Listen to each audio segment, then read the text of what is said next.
Good morning, Alex with Jomon. And what started out as a nice meeting with somebody else that I hadn't seen in years, or at least a year or two. Met to discuss the Bible and little bits of life, catch up a bit. Had a meal. Oh, maybe 30, 45 minutes max for that meeting. And, well, I've looked it up. Technically, theology is the study of God. And I believe that's the Googled definition. Also agrees with what we believe as far as what theology is. And the Google definition of theologian is someone, I believe, who practices studying God as they go, like day by day. So in a sense, we should all be striving to theology, and we should all that believe in God and love God in our own way, whether expert or not, be theologians.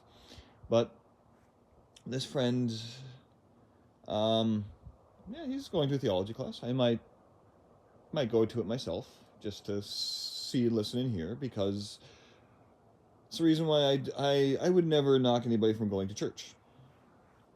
I'm not as much up for sitting there listening and not having like a two-way conversation with somebody else, but most of the time that's what church is about. You sit, listen to the sermon, and then talk about life with everybody else, which is not always about what was preached or messaged on, and leave. Why can't we discuss that message?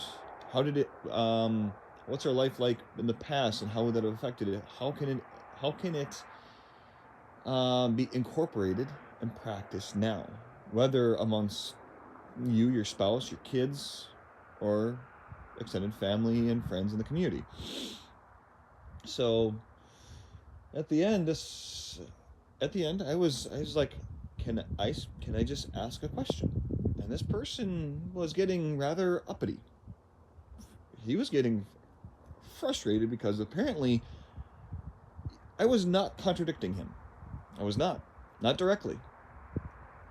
In fact, I agree with him, but I was specifically going for a fact, a biblical, scriptural fact that in Genesis, if I'm correct, throw a shout out if I'm wrong, God gave the command to not eat from the center tree of two or one trees. He gave that command before Eve was created. I'm not saying men aren't responsible for, the husband isn't responsible. I was simply stating she was made after that message. But he left very rude, telling me to, for lack of a better word, you got to get your crap together. He left in a very unloving manner. Please don't do that. God bless.